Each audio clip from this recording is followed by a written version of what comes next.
The first two bans. There's Swain. Once again, FlyQuest have just kept him out of the game.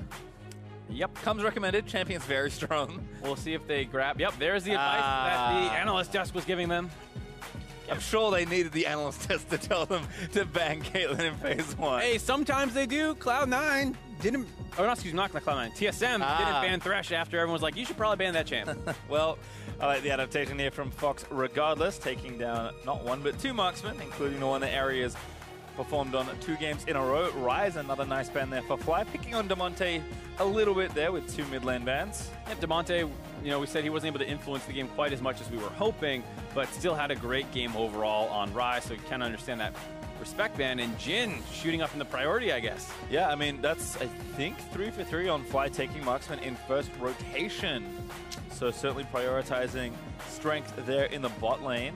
Worked out so far, as we'll see what Fox have to answer for here. Skarner is up, Sidwani is up as well. Both junglers have opted to take Sedge over Skarner, but Cho'Gath actually going to be the first pick. Has been banned twice already, so Alarm's like, give me the tank. Give me the champion I know. I mean, I'm going to wait to see how the rest of this pans out, but I do like the adaptations coming in a little bit here. The fact that they get rid of that Caitlyn. Alarim's like, I'm sick of getting my Cho'Gath banned out. Give me that. They also go back to the Sejuani instead of the Skarner. As much as I think Auto Orange looked a little bit better on the Skarner pick, he still got punished a little bit too much. There were some times where with his invades, he still died.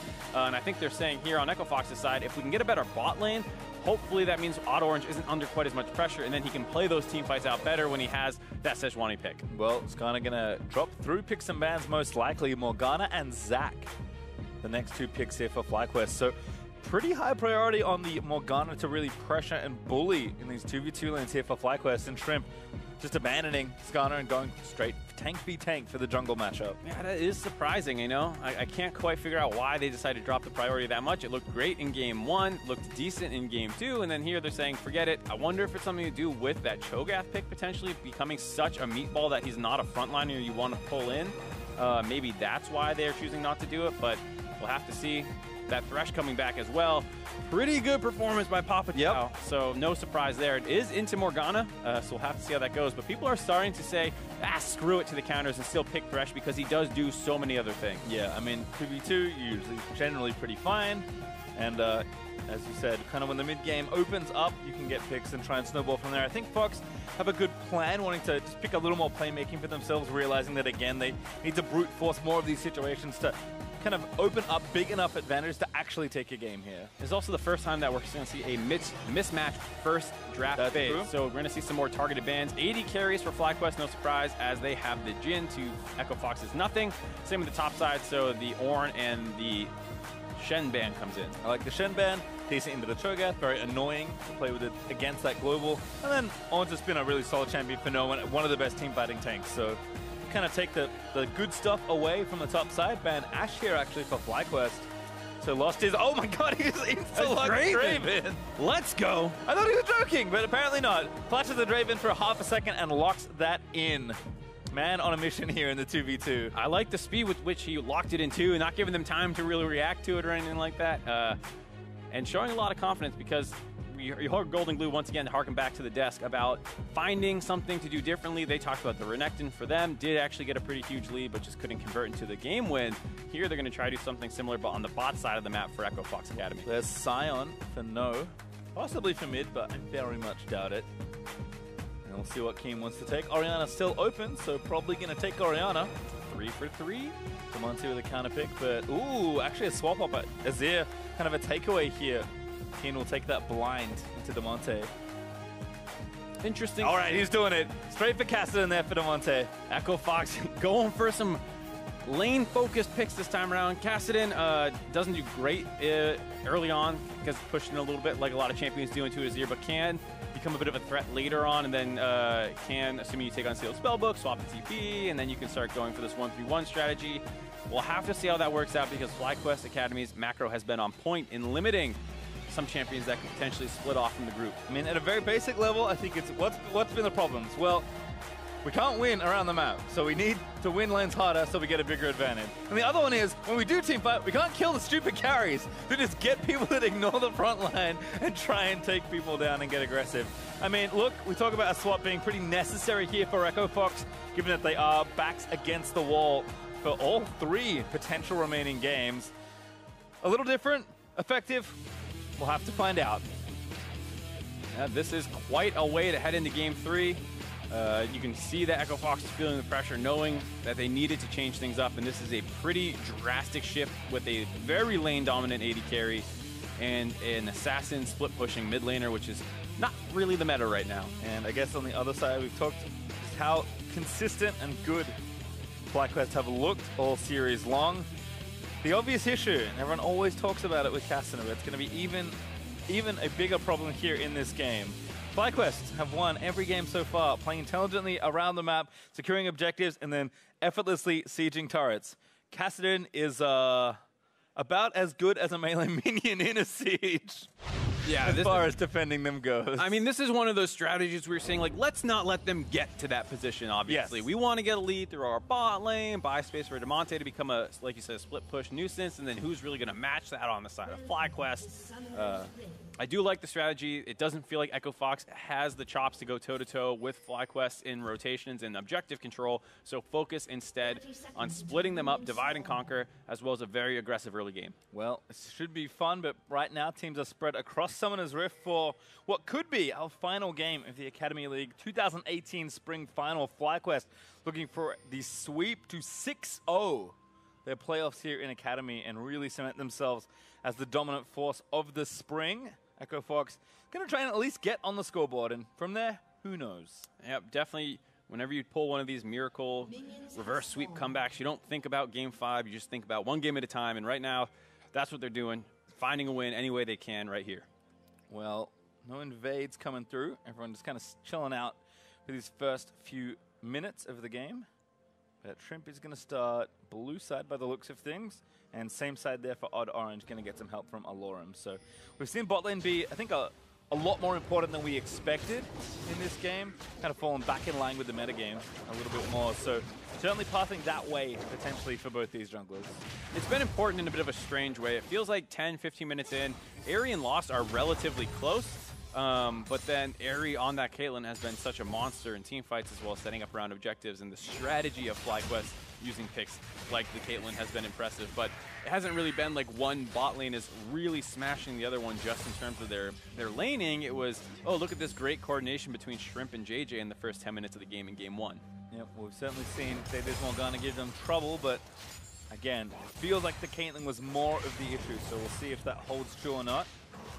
As in the top side, Alorum, very aggressive early pick for this Cho'Gath. Was in the first rotation there for them. We'll see if he can get more of a potential 1v1 lead. Papa Chow has eaten the first binding. One of many to come, I'm sure. Oh yeah. People talk about the Morgana counterpick into the Thresh. It's not just the fact that you have the Black Shield for stopping the hook, the fact that you can just W kind of the wave and push in. Thresh has a really hard time matching the push. And then if you have minions and he doesn't, it's easier to land bindings than for him to land hooks. And if he does try and throw one, it has a bigger lead up than the binding, so you can then Black Shield it. There's a couple things obviously working well for Morgana here. Well, the jungler's just kind of clearing through. Crimp on the Krugs right now.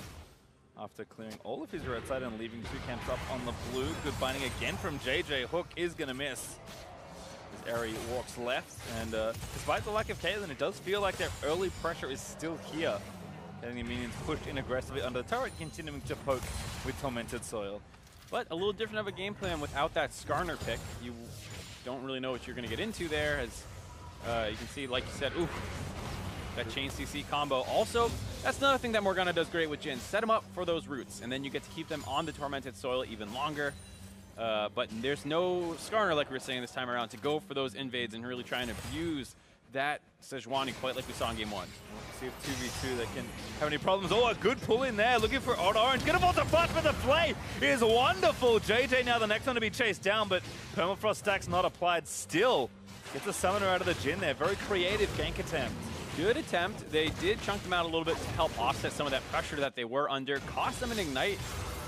They did trade flashes on the AD carry, but they have a lower kill threat now for that Draven without the Ignite. So they need to be careful in 2v2s because your healing will get cut from the heal, but theirs will still be in full effect. So don't get too baited into it. You can see, at least using that space to pressure down more and at least find a decent back timing. Shrimp, though, on the invade. Now the odd orange showed himself in the bot lane, and Damonte is having some issues, as expected, here in the lane. CSing is good, which is really important on Castan in a matchup like this, but the harassment pressure is costing him a lot of health. Shrimp's going out. Oh, nice fight. Yep, gets it for odd orange, I believe. I think he got the big one. And now has to run away, slow from no. He's going to force him to Arctic Assault to safety, but so far so good. It's a dive attempt here. Damonte knows. Going to back away. It's one of the reasons Shrimp can play so aggressive, the fact that you know that there's no chance anyone else is coming down. Alarim could potentially match from the top side, but obviously with Keen having as much pressure as he has in the mid lane, it's pretty difficult. But like you said, most importantly in the mid lane, the fact that the Castan has stayed relatively even in CS, goes back, swaps out to the TP so he doesn't die because he was holding on to the barrier until that point, and now he can start focusing a little bit more. Interestingly, goes for the Null Magic Mantle, or excuse me, the Negatron Cloak to start things off, focusing on that instead of sustain like you sometimes see with the Catalyst. Probably didn't have enough gold for it. Yep. No tier either, as he's likely going to go that way at some point also. So we'll see if that delays much at all. We did see a bit of this in game one where the matchup looked pretty even on the CS front, but King was able to really convert that pushing into turret damage and additional pressure. So far the turret's pretty healthy, but we'll see if that changes as King returns back with a Stinger in his 1v1. And Lost playing up, pops the W to threaten. Get off that wave. They got off at least a couple creeps, but nothing too massive right now. As looks like the lane's just going to fall back into a decent spot, and FlyQuest's going to go ahead and deal with that. Yep. And they're fine playing this a little reserved. We talk about how great FlyQuest objective control is and all that, and that's especially good into Draven if you can avoid some of the early kills. Last game didn't really play out that way. There was a ton of kills in that game, but hopefully FlyQuest is going to revert more to their playstyle in the first game. Yeah, 10 CS up for Eri, so actually doing a nice job there in the 2v2 so far. Odd Orange, though, does take down that Scuttle Crab. Is trying to, again, I think track Shrimp a little more diligently. Just make sure that those objectives and that vision doesn't get set up nearly as easily as it has in the first few games. Especially with the fact that Damonte has hit 6 now. He is through the most difficult part of the laning phase for himself. Means that Echo Fox has gone through the hard part of their matchups, whereas things might start getting more difficult for FlyQuest from here on out. Nice silence there from Alorum. Able to cancel out really any big Q damage, as he's looking okay in the matchup. Getting pressure right now, although the CS is even.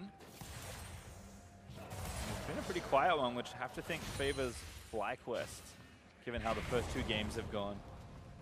So far, yes, if nothing breaks out, but the big thing is if something does happen in the bot lane, it will go great for Echo. Oh, he's in there again. They're going to move Lost in and try and get the 2v2 kill. JJ hits the target, the status side, misses by Lost. Flashes in, first blood in the 2v2. And that was exactly what I was just talking about. They have to watch out for getting the cash in on the Draven.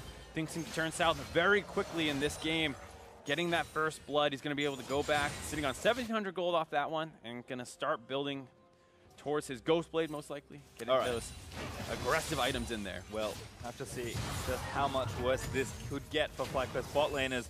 So far, so good in the 2v2. Speaking of that, brewing in the mid lane here, but Odd Orange spots Shrimp and backs away. Going to retake that Scuttle Crab as Damonte forced back by Keen's pressure on Azir. And the Negatron Cloak not quite doing enough, but he is holding on just fine, like we said. Only a 6 CS deficit. And buying time for his bot lane to make stuff like this happen, as JJ just walks a little bit too far forward, then can follow up on this hook, and the Ignite is back up most importantly, so they have that all-in kill threat again. Don't know if they were tracking that one quite closely or not, but able to find that kill as a result. Yep, big cash in there. Standard side wasn't quite enough to catch pre-flash, so Lost did have to burn his Summoner to secure that kill. Well worth it for the goal, but we'll see if maybe Shrimp pays attention down there to the bot lane. It's only Eri now versus Papa Chow with the flashes, as Damonte will get blue buff for himself.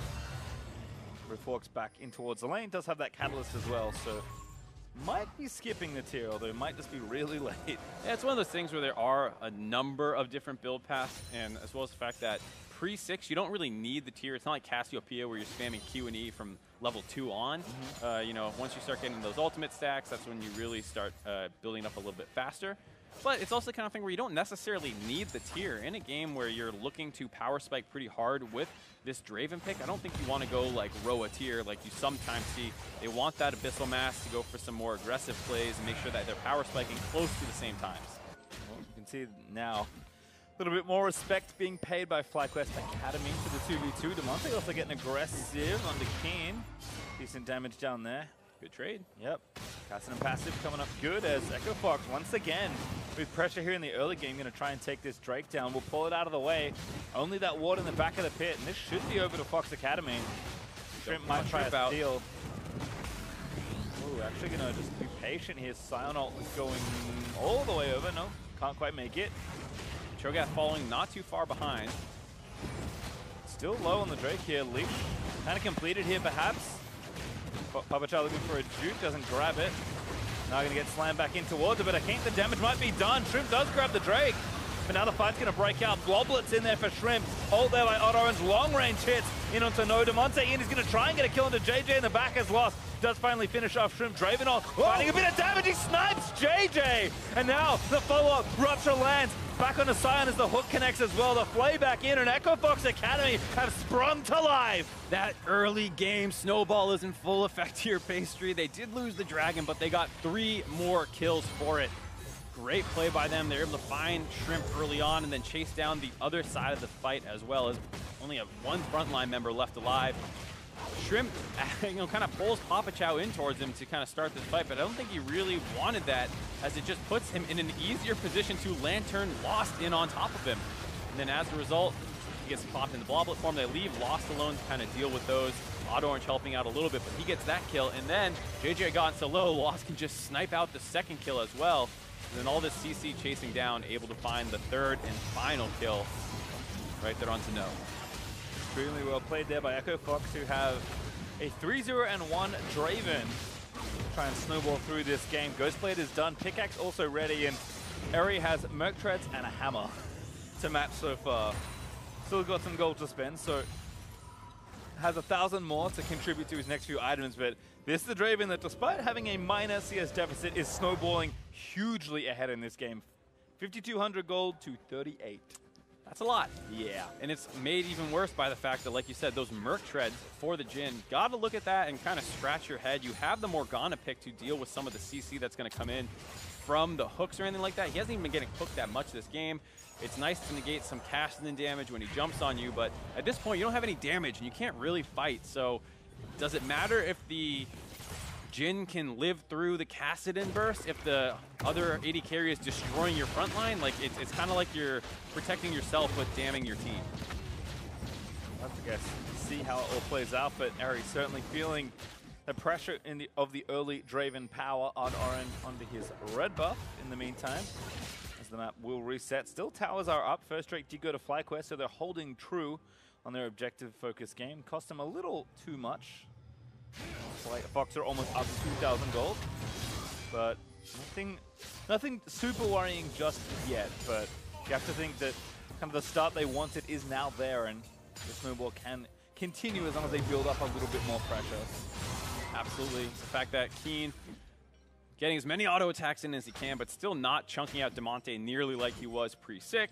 That lane has mostly evened out, and the fact that Damonte with teleport can go in on map plays faster, and the fact that Kassadin will just roam better than a lot of mid laners anyways, means that it's going to be very hard for FlyQuest to pick fights from here. That's what they really want to do. They want to kill this Draven, shut him down, but how are you going to do that when you're always going to be down a man in most of these fights? Yeah, and we've seen, again, a lot of FlyQuest vision pressing up into the enemy jungle, opening up space, finding opportunities. Have to think that similar plans should be in action here for EchoFox. Bot lane's a really easy target to attack.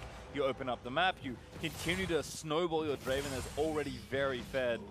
I think EchoFox have all the pieces. We'll see if they can execute, kind of moving in towards the early stages of the mid-game. Yeah, and playing for an objective-focused strategy is obviously a lot harder to do too when you can't posture around objectives. I mean, that's one of the most important things, is being even. That's why FlyQuest having a net -1 at 15 was so important for them, because it allowed them to focus on objectives instead of protecting turrets or trying to find pickoffs to find their way back into the game. Here they are definitely on the back foot and kind of out of their comfort zone. Well, things have maintained Bit of quietness, but Lost is going to go back and spend some gold. Still very far ahead as far as those gold leads go. Because things haven't shifted really at all. BF Sword is up for him, so perhaps IE second for the Draven. Malorem in the meantime is getting pretty good traction in this 1v1. Clearly knows his way around the matchup. Not a massive CS lead, but at least getting the pressure going and that tower pushing happening. Yeah, one of the things Sion does well in a lot of matchups is kind of pokes you out with the shout or the Q, whichever one he feels like he needs to max. Cho'Gath has the sustain built into his passive to deal with that kind of poke, as well as the fact that if it gets into kind of extended trades, the E will do a ton of damage to No, and he doesn't really have the tools to really answer back. Yes, his W has some max health damage in there as well, but it often gets broken off by the Cho'Gath pretty easily because he can silence you while you're charging it to make sure you can't activate it for the damage, and then just break the shield off with his E. Galante does finally have that tier, but should be fine to charge it up. The game goes on, like you said, kind of needs it now. Now that he has a rank 2 ultimate ready. Hook lands, but PastryTime not going to follow that one. You can see them poking in, trying to get a little bit more vision. FlyQuest doing a good job defensively warding the proper side here on the bot lane, but Lost, even with one little axe on the area, is doing a pretty sizable chunk of his health. Yeah, done very scary down there in the bot lane, and both teams prioritizing that for vision. Shrimp kind of hovering around with JJ, but you got to feel like the first third of the game is going to break pretty soon here. It's hovering around 2K. It's been 2K ever since that dragon fight, basically. And EchoFox wants to speed this game up, I would assume, but it does feel like they're struggling to break the turret, as most of these still have decent health on them. Yeah, Draven, good in the 2v2 fights, but not great, especially against this duo. Getting too much turret damage down. Finally finds almost a full wave, and that's significant damage there for Lost, but perhaps some help being called down. Perhaps just a fight around the next Drake, as it is up in 5 seconds. Yeah, absolutely. They're able to win that next dragon fight. Telegraph from Shrimp, but Orange doing a really nice job shadowing Shrimp this game, just kind of preventing any of those ganks or pressure. PastryTime even roaming up first. Binding does hit onto Orange, but he's pretty tanky. He'll stay to clear this out. Even going to get onto Shrimp and apply one stack of the passive. Demonte there first, as expected, given the pressure he has on Kassadin. And now that's going to force Eri to probably back away here. Lantern in for Orange. Ulti at the ready. Eri just can't stay, and this should be the first turret. Yeah, good map movement down there. Like you said, setting up around the dragon opens up a path for the whole team to kind of make their way down there and threaten that dive. Breaks the first turret open, up to 3K gold lead, and probably going to be able to back off to that Ocean Dragon as well.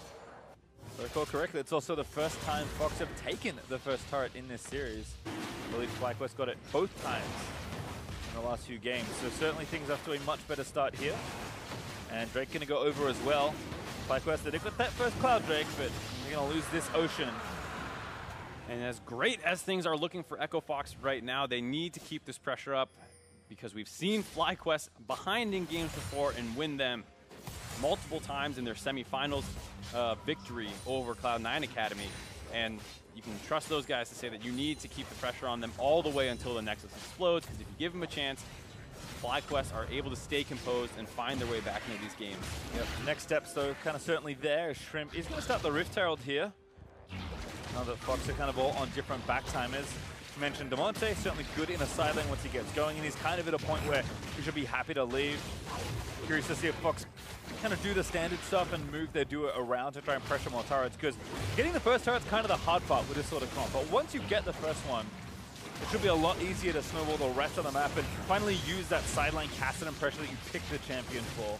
FlyQuest, so will at least get the Rift Herald, so it's going to be easier to answer for a turret of their own. Yeah, good answer, like you said. The fact that even if they can't get a turret for it, it is denying it from EchoFox as well, who you would think, with the fact that the bot lane is rotated up to the top side of the map, would have grabbed that in a moment. So just in time for FlyQuest Academy, and if FlyQuest can actually use it to grab a turret, that'd be great. Ooh, they spot him. PastryTime's actually cutting him off. Gonna try and block for the ulti, but no. He's just gonna wait out all the CC. Stood aside though. No, not quite out there, but JJ gonna eat the stun. Lost on a rampage. Gets another cash in. PastryTime having a big game thus far, doing a lot of the legwork for setting up these kills. Monty in a spot of bother, but not enough there. He's gonna clear the rest of these out and play it safe. And looks like turrets are gonna start falling pretty quickly in this game. 4,000 gold up for EchoFox and counting, as Lost gets yet. No, he backs up. Oh, counter TP. PastryTime gonna get tagged up here. No, the next one with Malorem, they're gonna cut him off. Very split fight. A Shrimp gets some of the permafrost. The turret's low, but it's still not dead. Alorum forced to flash out from under the decimating smash. Papa Chaldo finds Shrimp. Again, the extension is good, but here's the last bounce over the wall for 2. Blast Cone is there, they pop it. They're not going to get out. Actually, they will. They make it over despite the stretching strike. And no, now in the front side of Shrimp, who was Bloblets, gets just taken out by Damonte. Keen having no way into that fight. They got cut off by Damonte. Allowed them to win that fight. They grabbed the turret as well. Second one of the game. Shrimp loses his passive. Goes down on a nice attempt to bring people over the wall, but like you said, that blast cone sending them right back over. I wasn't sure how the interaction works, but today I've learned blast cone trumps all, as Keen not that safe. Even 1v1, kind of maybe realizing he's going to go back. So watch this very interesting engage again. Yeah, Keen doesn't quite follow up far enough on Shrimp. He's trying to go with him. Then they see he starts getting turned around. Damonte is going to start coming up behind, so they get split here. As Keen starts backing off, you're going to see Damonte is going to be able to go chunk him out. Keen keeps running, and now he's split from the fight. Won't be able to join in right as Shrimp goes over the wall. And so even though the blast cone saves them, there's no Azir throwing and damage in, zoning people away, doing anything. He's just clearing the ward. Yep, Damonte just finishes off the Zac in the passive as another fight is brewing. Attempt in the mid lane here. Ult from Sedge was burnt. Yeah, that's also worth knowing that JJ was dead at the start of that fight as well. So just an odd-numbered fight that FlyQuest really probably shouldn't have bothered taking, knowing that the TPs were equal. It wasn't like Noah was showing up behind a defenseless Draven there. Yeah, the good responses continue here for Echo Fox. 2 turrets up to none. 6,000 gold ahead now as the snowball has really started rolling. And there's that Draven. 2.5 items completed, one of them being Infinity Edge.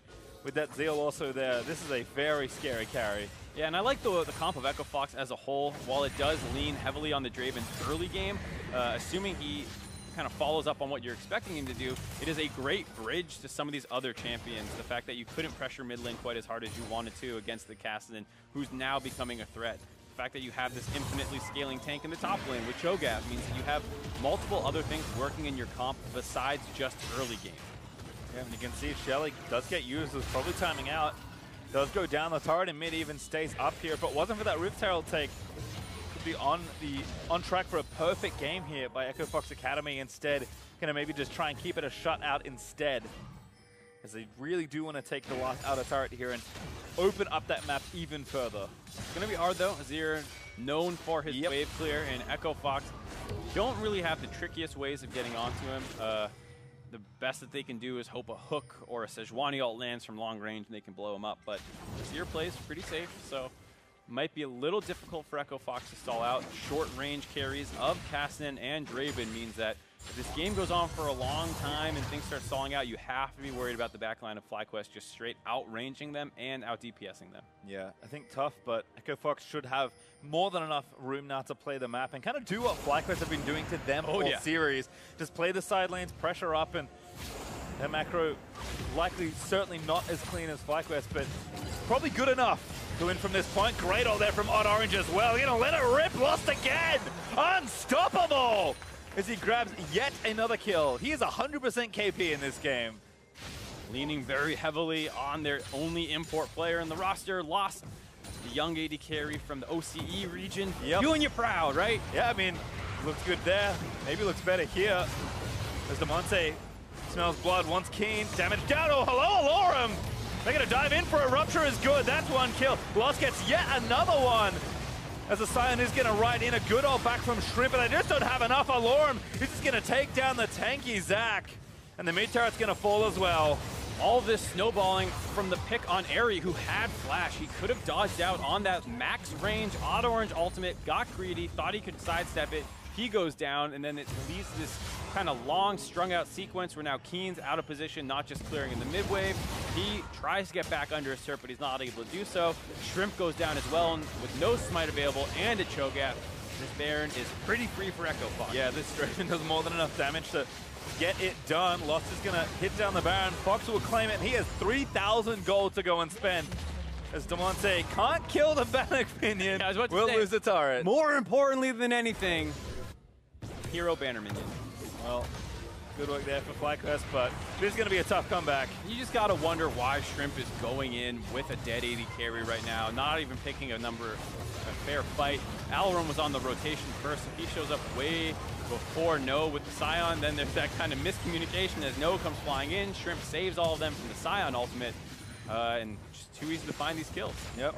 Feast there from Alarum finishes off that kill, and Baron is extremely trivial after that point, as Alarum even fancies himself yet another snack.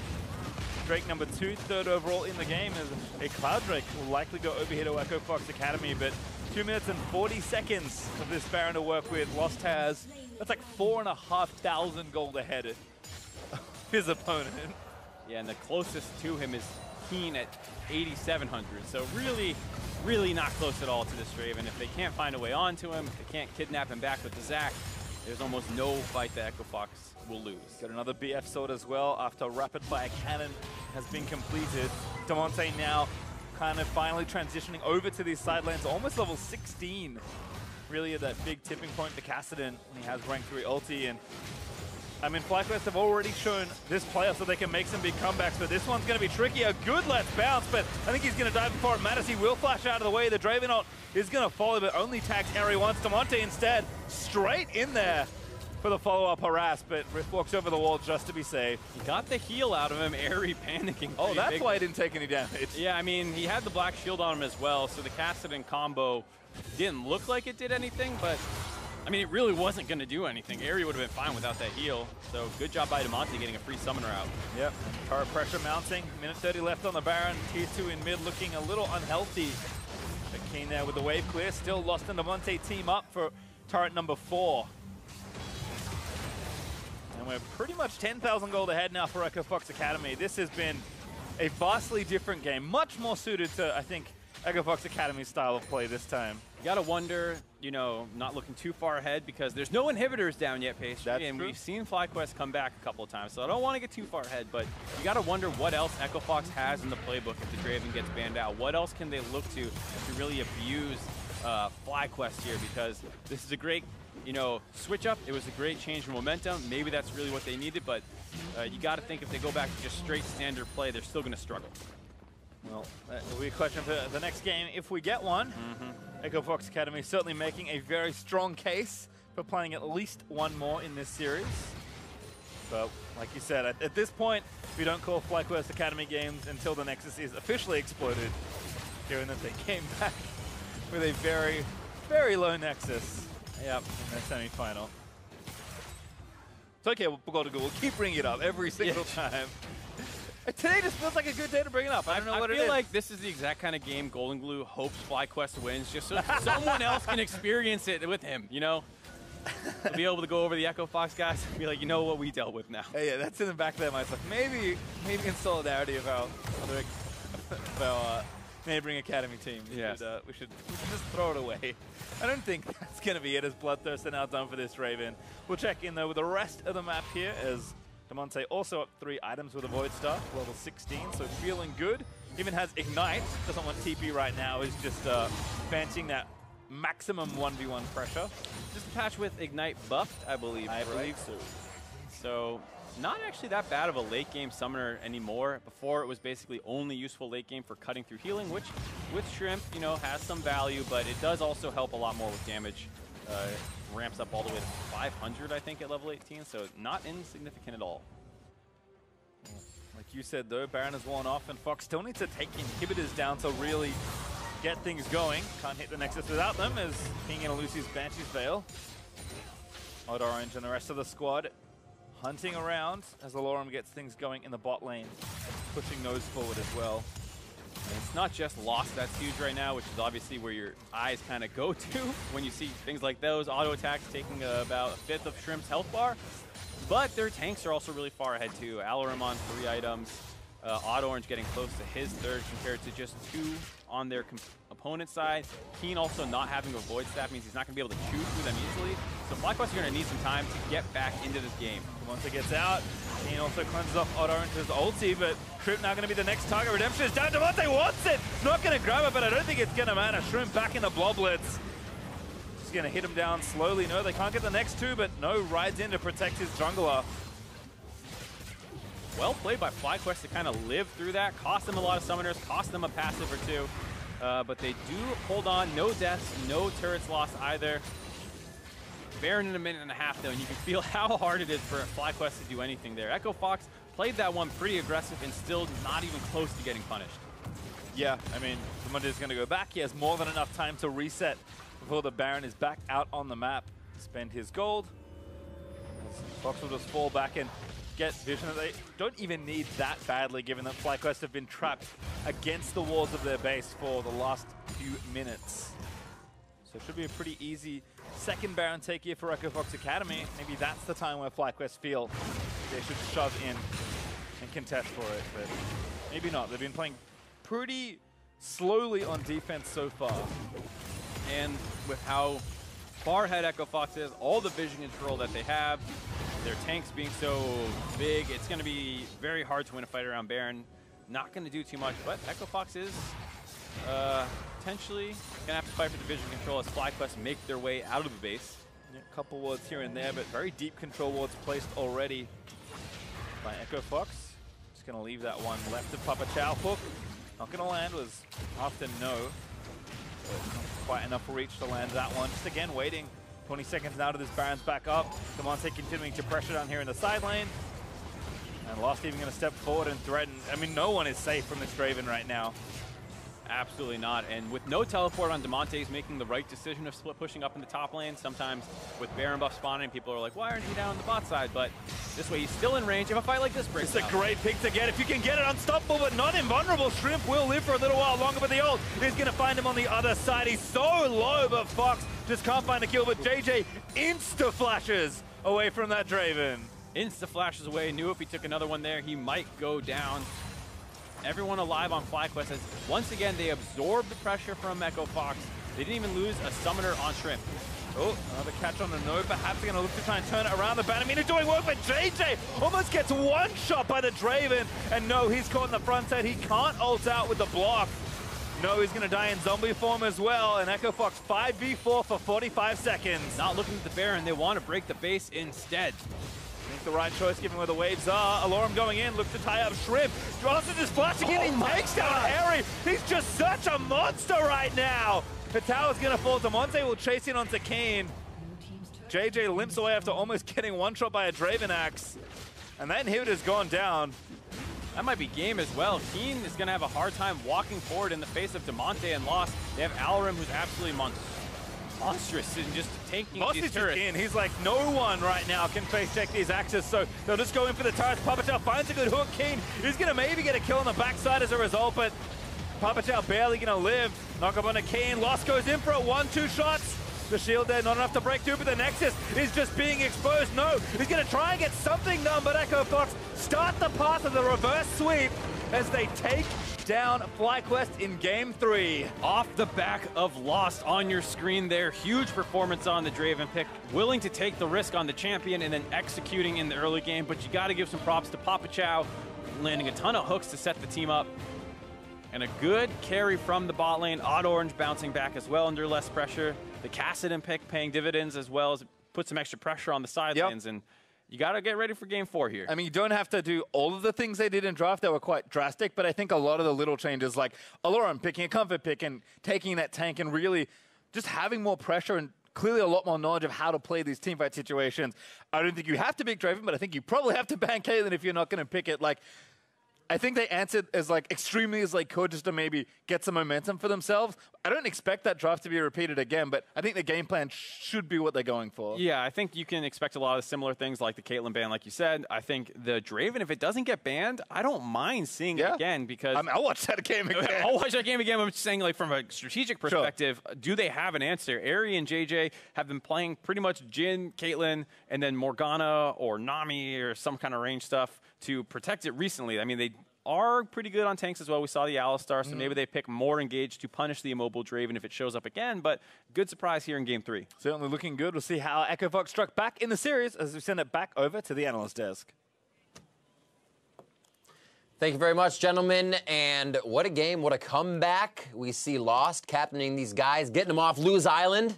They're going to be now having some wins under their belt to see if they can go farther. And just really getting right into this one. I think it is kind of the Lost show, but you have to have a team behind you to do these things. But they did focus that bot lane. They focused the Draven pick. Yeah, I liked how they got the Caitlyn out in the picks and bans, made the adjustment for something else. It was the first pick Jhin for FlyQuest Academy. Yeah. And then right here, Papa Chow, the setup for Lost. This was beautiful. I love it. I love it every single time a Thresh hooks a Morgana with spell shoot on and they just take it a mile away. And then Draven gets 700 gold for first blood. Yeah, that as soon as that kill happened, I was like, oh, well, now this is not looking too good for Fly, you know.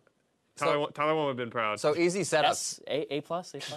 Seeing that setup in the bot lane, kind of what's your idea as a mid laner? Saying we've been behind, now we get a lead. What are your kind of thoughts in the beginning of the game there? What may have been going through Echo Fox's head? You know, I kind of liked the comp they went for. They kind of went for a completely different comp. They didn't play standard picks. You know, they played Kassadin and Draven. They're both really snowbally champs.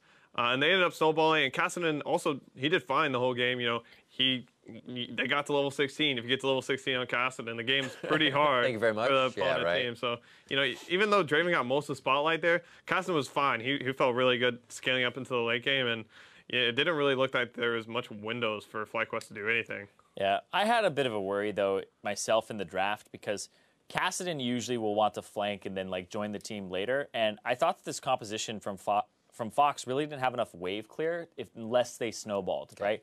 Because if Draven doesn't get ahead and you're in an even game state, or the Kassadin doesn't get ahead, the Azir will wave clear, the Zac can dive turrets, the Morgana can fish for bindings in siege situations, and then you really do have to find a way to engage on them, and it's like you kind of rely on Thresh and Sejuani to do that. So I feel like it's kind of a high variance composition to run. I don't think it has a very good fallback plan if you get any, like, even the semblance of behind. Right. So I thought it was risky. I'm glad they did it, though, because in Game 3, you do have to take those risks and get your confidence back. Yeah, for sure. But it's something I would not try at home, basically. Right, and maybe even that it made FlyQuest kind of say, like, hey, we have that Azir. If they don't do well early, we can easily just get past them in that portion of the game if Draven or Kassadin hasn't gotten kills. Was not the case. We'll move ahead to 10:30 in as FOXA Academy. 3 for 0 here. Dragon plus a lot of Lost on your screen. Yeah, this was pretty weird. If you see FlyQuest positioning, they're basically like in a straight line throughout the river. None of them are grouped up. Every single person is by themselves, and FlyQuest just kind of run them over since they're so split up. Or Echo Fox runs them over. They're both like, start with an F, end with an A. It's like Fox Academy and Fly Academy. Like, yeah, but still Lost. This is basically just Lost highlights here, because this guy dodging the binding and then having it just completely turned around. He is picking up gold constantly here. I loved his use of flash as well, like just the small things he did even towards the end of the game, where the rapid fire cannon's the first shot, then you flash forward immediately to get another hit in, so you actually have almost basically like 2 attacks land around the same time. Yeah, everything was just going right for the Draven this game. Every single time there was a kill, he almost always got the kill. Yeah. He had really good ultimate usage too. He really as we can see in the damage, and looking at this, something happened that you guys wanted to, is that Caitlyn was on the ban list, and we saw an absolute change in that bottom lane for the teams. Yeah, and I don't think Ahri necessarily played bad. You know, Morgana died early in the lane, and once Draven's up that gold, there's nothing you can really do. So I don't know if that was... I still think Ahri did fine in that game, but you definitely felt like when he was off that Caitlyn, there wasn't the same impact. Yeah, I completely agree. I do think that Papa Chow as well deserves some credit. Like, being a role player and setting the person up, you're not going to have that 25,000 damage yourself, but the hook, the flash, basically the follow on the Morgana was what made that start off and have that snowball going for the 700 gold he picked up. Papa Chow got to be feeling pretty good, saying, hey, remember those plays I made in LCS a little bit? I want to bring a few back here and do some of my own to help out Lost. So that looks very good coming in here for Echo Fox, finally getting a win under their belt. And as we said, kind of in their own terms, what do we want to see them keep doing? Because I think FlyQuest as a team is kind of even more engaged or even enraged to try something tricky themselves. Yeah, you know, as Irene said, that was a pretty high variance comp that Echo Fox pulled out. So I'm pretty interested to see, you know, will they pull out another high variance comp, or will they try to, like, oh, we got our momentum back, we're going to play standard now? You know, I can't really say. I'm probably going to say FlyQuest is still going to play standard, but I'm not sure what Echo Fox is going to do. Yeah, I don't know what's going to happen here either, because Fox, if they swap back to the blue side, then they might be able to get the Caitlyn themselves, right? Which I don't think you then have to run a Draven and like risk that. So I think Fox, for them, I kind of want to actually see them play to the bottom lane again and have Lost basically have in a position to carry, because I thought Aerie actually did well when he was ahead and had a carry kind of opportunity. So preventing Aerie from having that opportunity, allowing Lost to be a point of strength for you, allows your jungler to be freed up and kind of cover Odd Orange's performance up against Shrimp, because I still think that Shrimp is performing a little bit better than him on the day. And if you have a bottom lane that's going to be able to carry, you can kind of circumvent that and hide it. I believe it. I heard Fox getting blue side next. Before we go to break, what's your first pick for that blue side? What do you want to see him get? Caitlyn. Caitlyn? Yeah. Caitlyn? Easy enough. You heard it here from the analysts. Echo Fox have extended this series, but they've got more games to win if they want to stop FlyQuest Academy. Stay tuned for Game 4 after the break.